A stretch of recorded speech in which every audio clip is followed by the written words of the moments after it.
வருகிறேன். நான் ஒரு 10 கேள்விகளை வைத்துக் கொண்டிருக்கின்றேன். நான் எனக்கு வாய்ப்பு வரும்போது தரும்போது கேட்டுக்கொள்கிறேன். இப்போது 1-2 கேள்விகளை கேட்டுக்கொள்கிறேன். இஸ்லாம் மதம் ஏன் கலைகளை தடுக்கின்றது? அதாவது பரதம், பாட்டு போன்றவற்றை அறிந்து கொள்வதற்கு ஏன் அனுமதிப்பதில்லை? இவற்றை கற்றுக்கொள்வதால் யாருக்கும் எந்த பாதிப்பும் இல்லாமல் அதற்கு பதில் நன்மைதானே ஏற்படுகின்றது. மேலும் பெண்கள் சமுதாயத்தில் வேலைக்கு செல்லக்கூடாது, தொழில் செய்யக்கூடாது என்று தவிர்க்கப்பட்டுள்ளது. இது ஏன்? அப்படியானால் இப்போது வேலைக்கு செய்வது தவறா? அல்லது இப்போது இஸ்லாமிய பெண்களுக்கே ஒரு பிரசவம் பார்க்க வேண்டும் என்றால் அல்லது பெண்கள் ஆண்கள் கிட்ட தான் போக வேண்டுமா? ஏன் பெண்களுக்கு பெண்கள் செய்யக்கூடாதா? அதே போல் சட்டத்துறையில் வக்கீல் வைக்க வேண்டும் என்றால் பெண்கள் ஆண்கள் கிட்ட தான் வேண்டும் வேண்டாம்? இதே மாதிரி ஒரு சூழ்நிலையை பெண்கள் வேலைக்கு செல்ல வேண்டும் என்ற கட்டாயம் ஏற்படும் போது செல்லக்கூடாதா? இது போன்ற கேட்கணும். சரவணகுமாரா சொன்னீங்க. தாம்பரத்திலிருந்து வந்திருக்கிற சரவணகுமார் சகோதரர் அவர்கள் அருமையான 2 கேள்விகளை கேட்டிருக்கிறார். முதலாவது கேள்வி என்னன்னா, இஸ்லாமிய மார்க்கம் கலைகளை ஏன் தடுக்குது?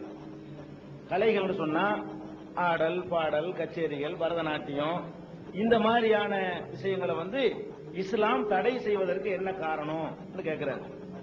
அந்த கேள்வியிலிருந்து அவர் ஒரு விடையை விளங்கி வச்சிருக்காரு. இஸ்லாம் இதெல்லாம் தடுக்குதுன்னு புரிஞ்சிருக்காரு. தடுக்குதா இல்லையான்னு அவர் கேட்காம தடுக்கிறது ஏன்னு கேட்டதுல இருந்து இஸ்லாம் இதை தடுக்குதுங்கிறத விளங்கி வச்சிருக்கிறாரு. கரெக்ட் தான். அது இஸ்லாம் இதை தடை செய்வது உண்மைதாங்க.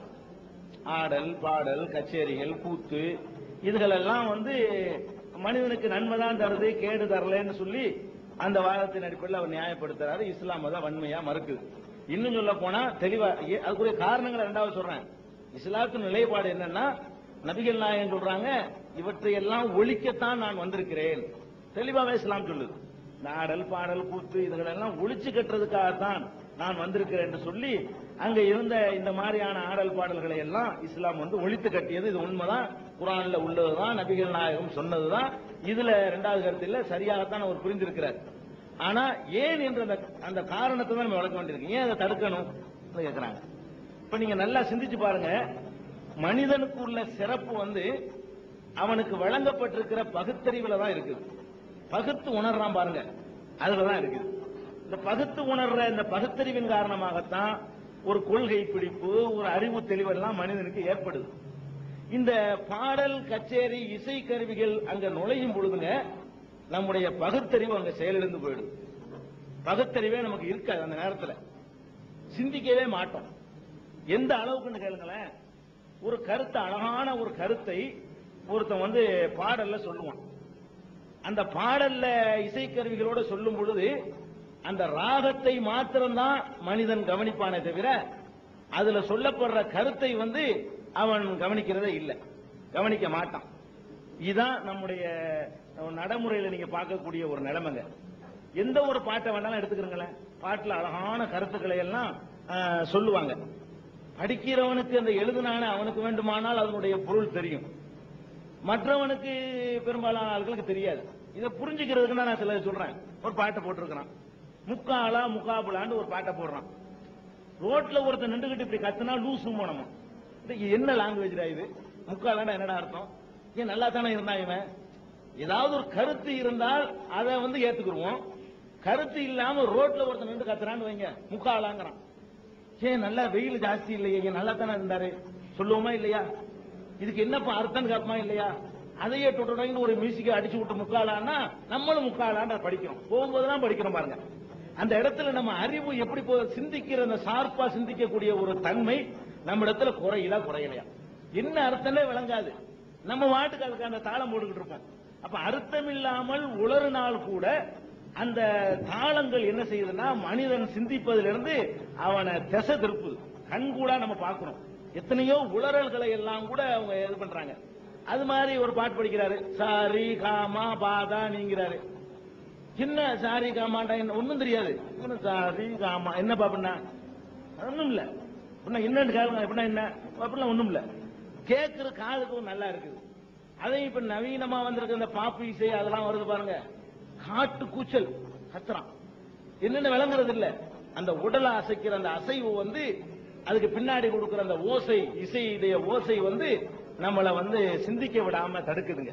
இப்படியே மூளையை பயன்படுத்த வேண்டிய ஒரு மனிதன், அறிவை பயன்படுத்த வேண்டிய மனிதன் அதை பத்தி எல்லாம் சிந்திக்கவே மாட்டேங்கிறான். இன்னும் சொல்ல போனா ஒரு கோவில் திருவிழா நடக்கும். கோவில் திருவிழா எதுக்காக நடக்குது? கடவுளுடைய புகழை சொல்வதற்கு தான் நடக்குது. அந்த கோவில் திருவிழாவில் பாட்டு போடுவாங்க. என்ன பாட்டு போவாங்க? இறைவன் இருக்கின்றானா மனிதன் கேட்கிறான் ஒரு பாட்டை போடுவாங்க. அட இறைவன் இருக்கின்றான்னு சொல்லி நம்பிக்கை கொண்டிருக்கிறான ஒரு நிகழ்ச்சி நடத்துறான். அதுல ஒரு பாட்டை போடுறான், இறைவன் இருக்கின்றானா மனிதன் கேட்கிறான், அவன் இருந்தாலும் நாத்திகத்தை சொல்லக்கூடிய ஒரு பாட்டுன்னு வைங்களேன். அந்த பாட்டு கோவில் திருவிழாவில் போடப்படும். யாரும் ஆட்சேபம் பண்ண மாட்டான். அதையே நீங்க சாதாரணமா ஒரு மேய்க்க போட்டுக்கிட்டு இப்படி எல்லாம் வழிபாடு நடத்துகிறார் கடவுள்னு ஒருத்தர் இருக்கிறானா சரியானு கேட்டா செருப்படி விடுவேன். அதையே நான் ஒரு மேடை போட்டுக்கொண்டு ஒரு கோவில் திருவிழாவில் இந்த கருத்தை நான் சொன்னால் அப்ப எனக்கு அடி விழுவுது.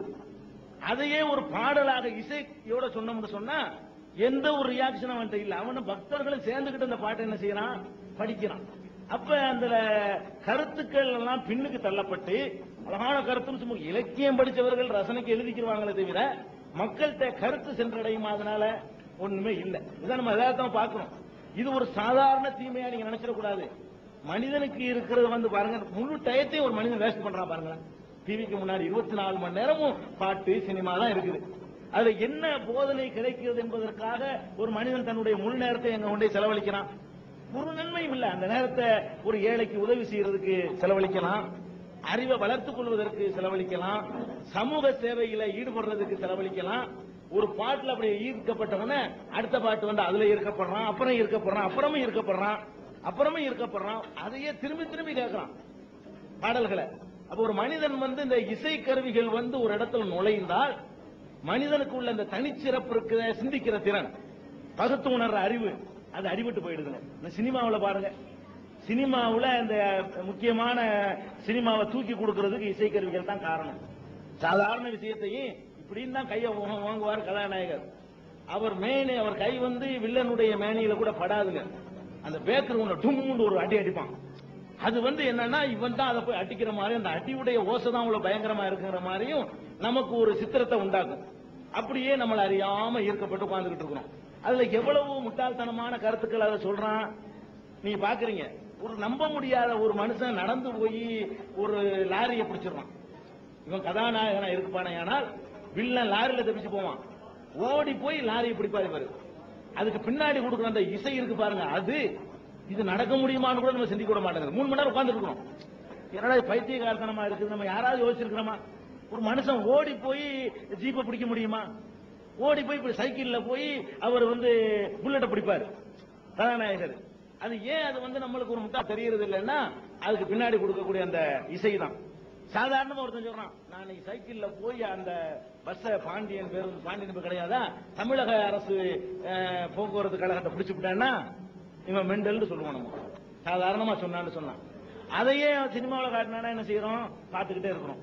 எவ்வளவுதான் பராக்கிரமசாலியா இருந்தாலும் ஒருத்தன் 2 பேரை 3 பேரை தான் ஒரு நேரத்தில் சமாளிக்க முடியும்.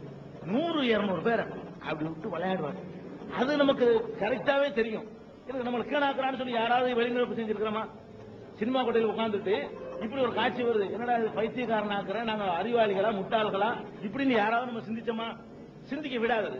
அந்த கண்டினியூ அவன் அடிக்கிற அடி இருக்குது, அது எவ்வளவு முட்டாள்தனத்தை வேண்டாம்னு சொல்லி வெளியே வந்துகிட்டுனா என்ன நம்ப முடியாம எடுத்துருக்காங்கன்னு சொல்லுவோமே தவிர அந்த 3 மணி நேரம் நம்மளை கட்டி போட்டு வச்சு விடுறான். அதை பாக்குறோம். இவரை அடிச்சாருன்னா கரெக்டா குறித வராம போய் விடுவோம். வில்லன் 100 பேர் சேர்ந்து அடிப்பான், ஒரு அடி கூட படாது இவர் மேல.